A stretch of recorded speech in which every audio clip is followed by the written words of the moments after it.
I am determined to ensure that the animal who perpetrated this atrocity pays the steepest possible price.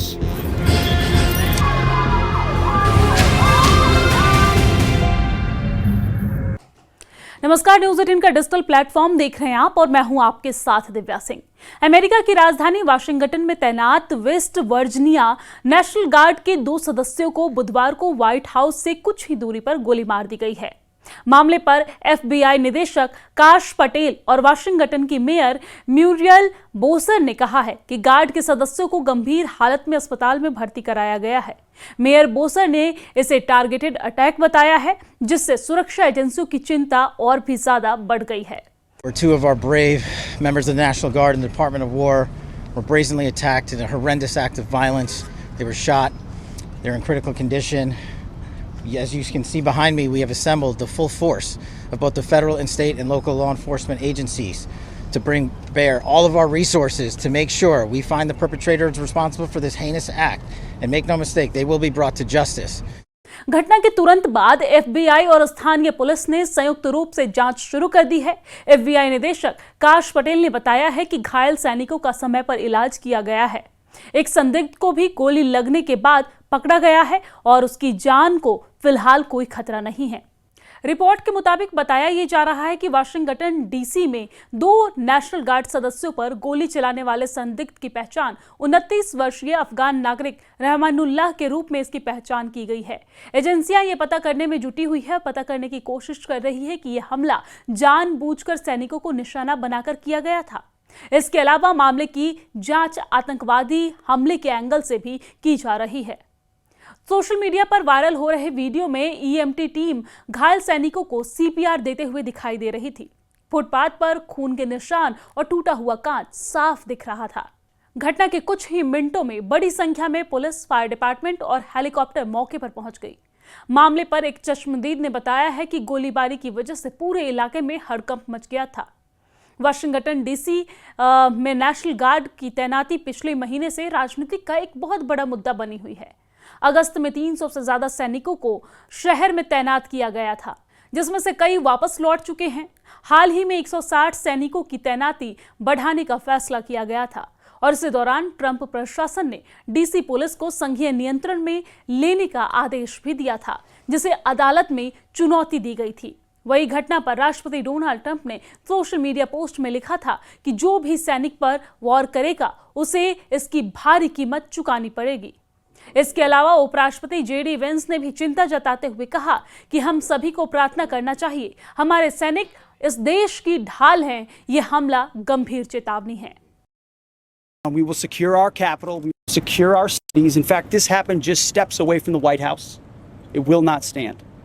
And that's why President Trump has asked me, and I will ask the Secretary of the Army, to the National Guard, to add 500 additional troops, National Guardsmen, to Washington, D.C.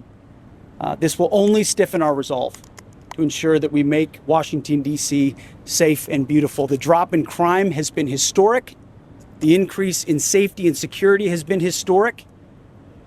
But if criminals want to conduct things like this, violence against America's best, we will never back down. President Trump will never back down. Washington DC में हुए हमले पर पूर्व राष्ट्रपति Barack Obama ने अफसोस जताया है। उन्होंने एक्स पर लिखा कि अमेरिका में हिंसा के लिए कोई जगह नहीं है। मिशेल और मैं आज घायल सैनिकों के लिए प्रार्थना कर रहा हूं।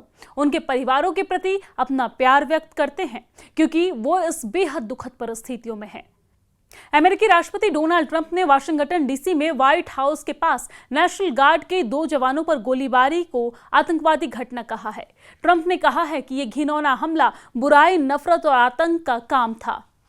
इसके साथ ही उन्होंने ये भी कहा है कि होमलैंड सिक्योरिटी डिपार्टमेंट को विश्वास है कि नेशनल गार्ड के सदस्यों को गोली मारने वाला संदिग्ध अफगानिस्तान से अमेरिका आया था। उन्होंने पूर्व राष्ट्रपति जो बाइडेन की आलोचना करते हुए दावा किया है कि संदिग्ध को सितंबर 2021 में बाइडेन प्रशासन द्वारा लाया गया था। ट्रंप ने कहा कि मैं आज रात रिपोर्ट कर सकता हूं कि सबसे अच्छी जानकारी के आधार पर डिपार्टमेंट ऑफ होमलैंड सिक्योरिटी को भरोसा है या फिर हिरासत में लिया गया संदिग्ध एक विदेशी है जो अफगानिस्तान से हमारे देश में आया था। जो धरती पर एक नर्क है। ट्रंप ने इस घटना को पॉइंट ब्लैंक रेंज से किया गया भयानक घात, लगातार किया गया हमला बताया है। Heinous assault was an act of evil, an act of hatred, and an act of terror.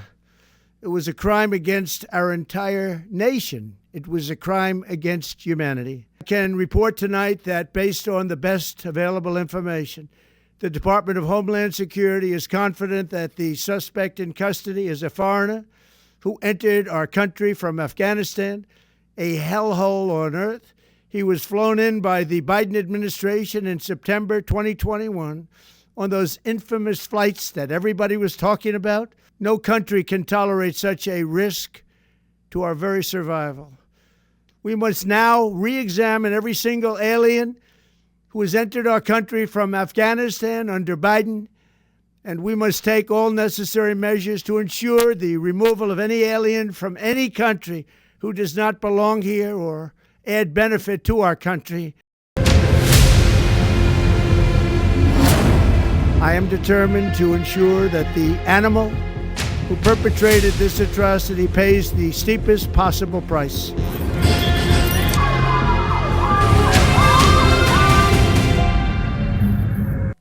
देर रात वीडियो संबोधन में अमेरिकी राष्ट्रपति डोनाल्ड ट्रंप ने कहा कि मेरे प्यारे अमेरिकियों, आज यहां पर थैंक्सगिविंग की छुट्टी से एक दिन पहले वाशिंगटन डीसी में सेवा दे रहे नेशनल गार्ड के 2 सदस्यों को व्हाइट हाउस से कुछ ही कदम दूर एक भयानक घात लगाकर किए गए हमले में पॉइंट ब्लैंक रेंज से गोली मार दी गई है। उन्होंने आगे कहा कि हमें अब बाइडेन के प्रशासन के तहत अफगानिस्तान से हमारे देश में आए हर एक विदेशी की फिर से जांच करनी चाहिए। हमें किसी भी देश से ऐसे किसी भी विदेशी को हटाने के लिए सभी जरूरी कदम उठाने चाहिए जो यहाँ का नहीं है या फिर हमारे देश को कोई फायदा नहीं पहुंचाता है। अमेरिकी गृह मंत्री क्रिस्टी नोम ने भी डोनाल्ड ट्रंप के नक्शे कदम पर चलते हुए हिंसक घटना के संबंध में संदिग्ध के अफगानिस्तान से होने और पूर्व राष्ट्रपति जो बाइडेन की इमिग्रेशन पॉलिसी का जिक्र किया। क्रिस्टी ने एक्स पर लिखा है कि हमारे बहादुर नेशनल गार्ड्समैन को गोली मारने वाला संदिग्ध एक अफगान नागरिक है जो बाइडेन प्रशासन के तहत 8 सितंबर 2021 को ऑपरेशन अलाइज वेलकम के तहत यूनाइटेड स्टेट में बिना जांच के मास पैरोल पर आए कई लोगों में से एक था। मैं इस बुरे इंसान का नाम नहीं लूंगी, उसे उस इज्जत से दूर रखना चाहिए जो इतनी बेसब्री से चाहता है। I am determined to ensure that the animal who perpetrated this atrocity pays the steepest possible price.